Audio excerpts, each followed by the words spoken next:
Қайырлы күн, құрметті достар. Мемлекеттік қызметшілердің әдебіне қатысты бұқаралық ақпарат құралдарында жиі сын пікірлер айтылып жатады. Дегенмен аталған сын пікірлердің барлығы бірдей объективті болмауы мүмкін. Мемлекеттік қызметшілер өздерінің іс-әрекетінде әдеп кодексінің қағидаларын сақтай отырып, қоғамның сынын туғызбауы қажет. Еліміз бойынша әдеп жөніндегі уәкілдер институты жұмыс істеуде. Әдеп жөніндегі уәкілдердің саны 700-ге жуық. Олардың 29-ы дербес әдеп жөніндегі уәкілдер.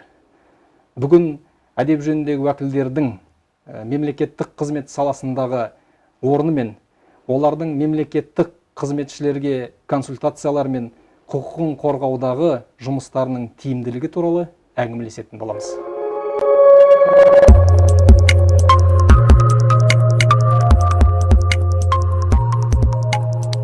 Бүгінгі әдеп ашық алаңының алғашқы қонағы Білім және ғылым министрлігінің әдеп жөніндегі уәкілі Кенжегүл Төкенқызы Бекимова. Кенжегүл Төкенқызы, қош келдіңіз. Ең алғашқы сұрақты сіздің жеке қызметіңізге байланысты қойғым келіп отыр. Жалпы әдеп жөніндегі уәкілдер туралы ережеде сіздердің функцияларыңыз жан-жақты айтылған. Дегенмен көпшілікке түсініктірек болу үшін өзіңіздің қызметіңіз туралы толықтырып айтып өтсеңіз. Және де мемлекеттік қызметшілер сізге көп жағдайда қандай мәселелер бойынша жүгінеді? Қайырлы күн. Бүгінгі күні осындай алаңға шақырғандарыңызға көптен көп рахмет. Әрине бұл әдеп жөніндегі уәкілдер институты қазіргі кезеңде Қазақстанда жоғары мәнге ие деп атауға болады. Себебі кез келген мемлекеттік қызметкердің әдепті болуы, оның әдеп нормаларын сақтауы, жалпы мінез-құлық стандарттарын ұстануы, ол басты шарттардың бірі жалпы мемлекеттік қызметте. Сондықтан да әдеп жөніндегі уәкіл ретінде біздің жарлыққа сәйкес кімбіз біз әдеп жөніндегі уәкілдер? Біз сол мемлекеттік органдағы мемлекеттік қызметкерлердің әдеп нормаларын сақтауын қамтамасыз ететін. Қазақстан Республикасының мемлекеттік қызмет істері туралы заңын, Қазақстан Республикасының сыбайлас жемқорлыққа қарсы іс-қимыл туралы заңның және мемлекеттік қызметкерлердің әдеп кодексінің ережелерін сақтау үшін, оны бұзбаудың алдын алу үшін жұмыс істейтін мемлекеттік қызметкеріміз. Осы жұмысты атқару барысында қандай міндеттерді атқарамыз біз? Не істейміз? Біз ең алдымен мемлекеттік қызметкерлерге аталған жаңағы заңнамалардың сақталуы бойынша консультациялық көмектер көрсетеміз. Ол ең біздің алғашқы міндетіміз. Содан кейін заңнамада белгіленген бір тыйымдар бар, шектеулер бар мемлекеттік қызметкерлерге. Осылардың сақталуын қамтамасыз ететін өкіліміз. Сонымен қатар, мысалы, мемлекеттік осы сала бойынша мемлекеттік қызметкерлердің әдеп нормаларын бұзу жөнінде фактілерге сәйкес өтініштер келіп түсетін болса, сондай өтініштерді қарастырамыз. Әрине, мемлекеттік қызмет істері агенттігінің белгілеген нысаны бойынша жарты жылда бір рет сауалнамалар жүргіземіз мемлекеттік қызметкерлердің арасында.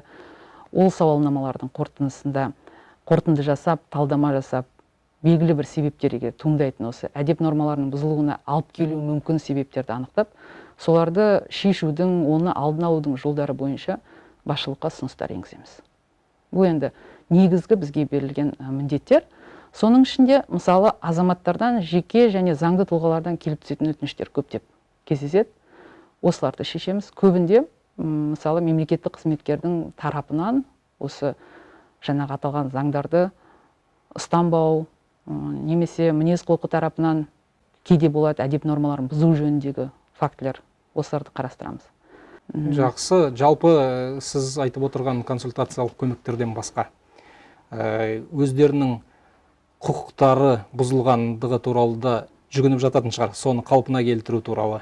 Әрине. Осындай жағдайда атап бере аласыз ба? Жалпы осы уақытқа дейін мемлекеттік қызметшілердің құқығын қалпына келтіру бойынша неше қызметшінің құқығын қалпына келтіруге араластыңыз? Мысалы, 2020 жылы біздің мемлекеттік орган, өздеріңізге белгілі, бұл өте ірі әлеуметтік салалық органдардың бірі. Бізде мемлекеттік қызметкерлердің саны өте көп. Ол тек қана орталық аппаратта 185, ал комитеттерде 186-ға жуық адам қазір жұмыс істейді. Әртүрлі мәселелер туындайды. Соның ішінде атап өту керек, мысалы, көбінде қандай? қазіргі кезеңде мысалы бірден айту керек, 2020 жылы мысалы 96 осындай жүгінулер болды, консультациялық өтініштік жүгінулер. Ең басты көбінде кездесетіні бұл сыйақы мөлшері бойынша. Дифференциациялау кезеңінде мысалы көбінде келіспейді, өзінің құқықтары шектелген деп есептейтін мемлекеттік қызметкерлер болады. Содан кейін еңбек демалысын беру барысында, мысалы былтырғы пандемия жағдайында сіздерге белгілі барлық білім беру жүйелері мысалы үлкен форматтық өзгерістерге түсті. Сол уақытта жұмыс өте қауырт болды. Еңбек демалысына жіберу мүмкіндіктері жаңағы кестеге сәйкес жүзеге аспай қалатын уақыттар болды. Сол кезде мемлекеттік қызметкерлер өте көп өздерінің өтініштерімен жүгінеді. Содан кейін енді жаңағы әрине пандемияға қатысты тағы да жұмыс уақытының, үстеме жұмыс уақыты көбейді былтырғы жылы. Сол бойынша өтініштер көптеп түсті. Мысалы, сол күндердің еңбек ақысын төлеу, немесе сол күндерге демалыс күндерін беру жөнінде. Осы мәселелер көбінде 100% кәдімгі оң шешімін табады.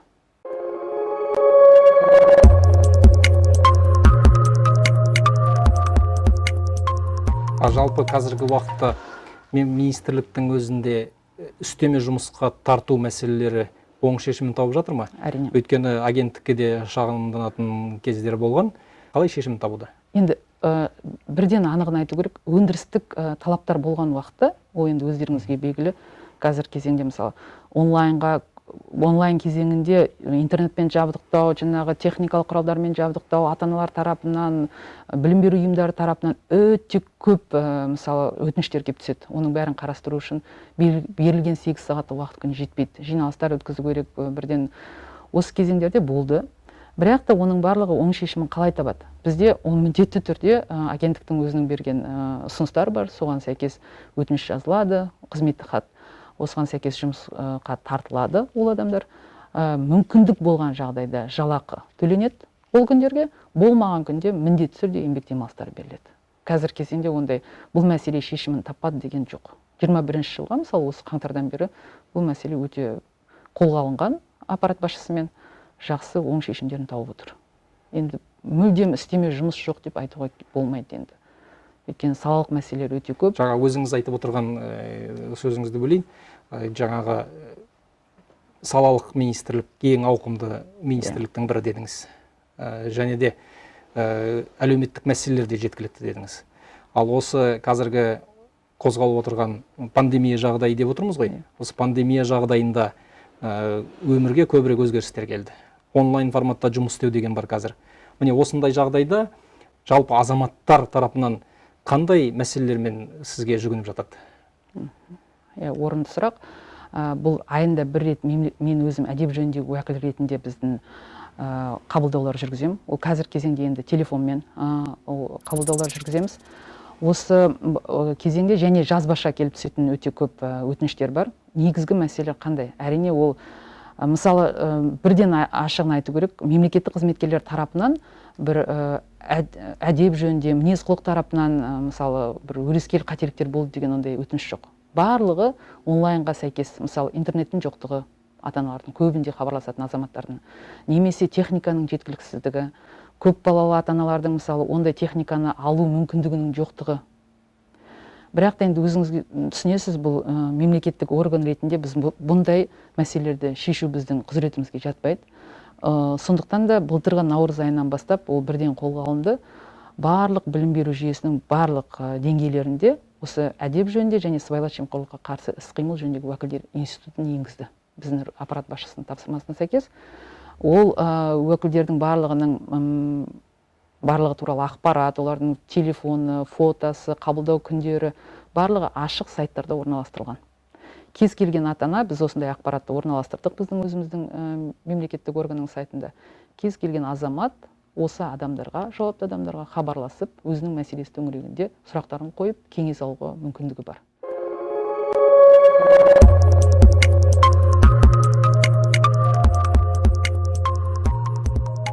Білім басқармаларына әрине біз сілтеме жасаймыз. Себебі енді тікелей сол кісілердің құзыретіндегі мәселелер.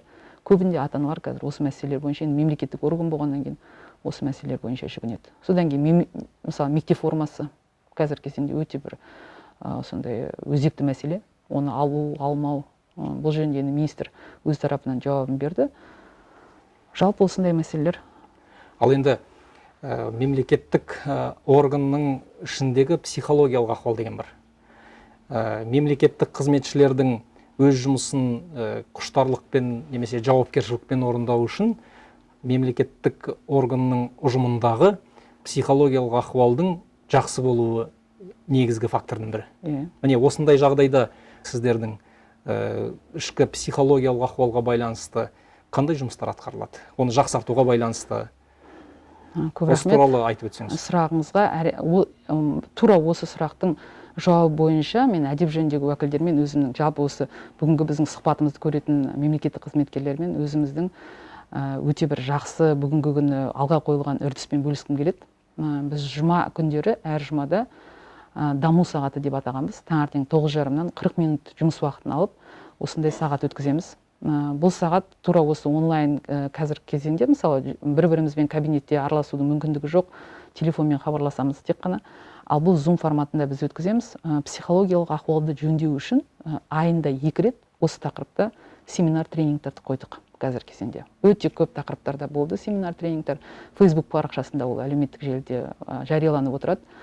Соның ішінде мысалы менің атап кеткім келетіні осы ол пандемия кезеңі тек қана азаматтар ғана үшін емес, мемлекеттік қызметкерге де өте кері әсерін тигізді деп айту керек. Себебі бірден былтырғы мысалы жыл бойы онлайнда болу, одан кейін мынандай форматқа көшу, онлайнда оған үйрену де өте қиын болды. Сол кезде шынында да мысалы адамдардың барлығы стресс әр мемлекеттік қызметкерінде болды осы. Осының алдын алу үшін біз бірнеше тренингтер өткіздік. Оның ішінде мына сіздер мемлекеттік басқару академиясы тікелей жұмыс істейтін Ника орталығы бар, даму орталығы. Осы даму орталығының білікті мамандарын шақырып, бірнеше осындай тренингтер, семинарлар өткіздік.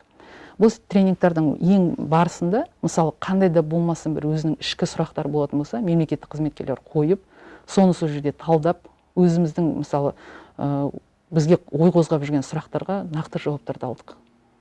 Өте жақсы өзінің әсерін берді. Кейін мемлекеттік қызметкерлер мынадай тақырыпта өткізсеңіз, мынадай маман шақырсаңыз деген өздері ұсыныспен шыға бастады. Бұл қазір өте алға қойылған бір жақсы шара. Сол жерде біз қандай мәселе туындаса да ұжымның ішінде әртүрлі мәселе болады. Әйел адамдар бізде көбінде. Ол әйел адамдардың ортасында бір-бірімен қарым-қатынаста туындайтын сұрақтар бар. Жұмыс барысында мысалы енді жоқ деп айтуға болмайды. Басшы мен мемлекеттік қызметкердің мысалы түсініспеуі мәселелер болады. Осыларды осындай семинар, тренингтерді жаңағыларды талдап отырып, сондай тақырыптарды біз көтереміз. Өте жақсы шешіледі.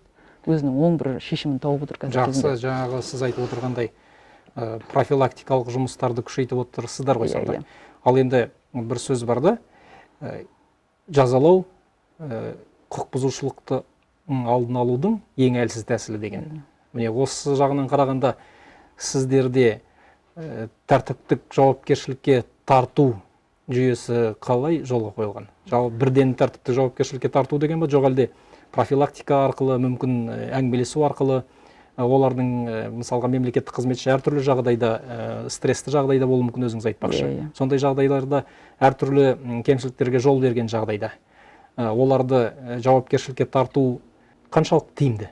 Немесе профилактика арқылы әңгімелесу тиімді ма? Қалай ойлайсыз? Рахмет сұрағыңызға. Енді жаңағы әдеп жөніндегі уәкіл ретіндегі міндеттердің ішінде жарлыққа сәйкес бұл тәртіптік жазаларды қолдануды мониторингтеп отыру міндеті бар бізде. Оны талдаймыз әрине. Содан кейін соған алып келген шарттарды зерделеп, содан кейін белгілі бір шаралар қабылдаймыз. Енді бұл жерде мен бірден айтқым келеді, мониторингтің барысында біздің мемлекеттік органда 20-шы жылы және 21-ші жылы осы 7 айда мемлекеттік қызметкер тарапынан әдептік нормаларды бұзу жөнінде тәртіптік іс қозғалмаған. Енді ол өте үлкен деңгей біз үшін. Не себепті? Бұл бізде алдын алу көбірек шешілген. Жаңа өзіңіз айттыңыз, әрине ондай мәселелер болады. Бірақ та қазір кезеңде біз оны екі жақты әңгімелесіп, белгілі бір мәмілеге келтіріп, шешу қолға алынған. Тәртіптік жаза, ол жаңағы тергеп тексеру істерін жүргізу, тәртіптік комиссияның қарауына шығаруға шейін жеткізбейміз. Шама келгенше. Демек, профилактика жақсы қолға алған дейсіз ғой. Өзінің оң үрдісін беріп отыр қазір кезеңде. Кенжегүл Төкенқызы, біздің әдеп ашық алаңының негізгі бір дәстүрлі сұрағы бар. Ол сіз үшін мінсіз мемлекеттік қызметші қандай болу керек? Осы туралы қысқаша айтып өтсеңіз. Енді жеке өзім мемлекеттік қызметте болғаныма мінекей 15 жыл болды. Менің жеке өзімнің пікірім, ол әрине мемлекеттік қызметкер кәсіби тұрғыдан өте жоғары болу керек. Ол әрине шарт. Бірақ дегенмен де мемлекеттік қызмет болғаннан кейін азаматтардың жалпы қоғамның осы мемлекеттік қызметке деген оң көзқарасын қалыптастыру үшін ең алдымен мемлекеттік қызметкер әдепті болу керек. Адамгершілігі өте жоғары болу керек. Қандай мысалы адамға тән жақсы қасиеттер болса, осы мемлекеттік қызметкердің бойынан табылу керек деп ойлаймын. Себебі осы арқылы біз жалпы мемлекеттік аппарат туралы, мемлекеттік қызмет туралы пікірді қоғамды қалыптастырамыз. Сондықтан да менің өзімнің ойым, кәсібилік тұрғымен қатар адамның адамгершілігі қатар жүру керек мемлекеттік қызметкердің. Сол жағдайда ғана ол мінсіз мемлекеттік қызметкер бола алады. Рахмет, Кенжегүл Төкенқызы, уақытыңызды бөліп келгеніңіз үшін алғысымызды білдіреміз. Әлихан Бөкейханұлы, елге қызмет ету білімнен емес мінезден деп тегін айтпаса керек. Олай болса, әдептен озбайық. Әдеп ашық алаңында келесі жүздескенше.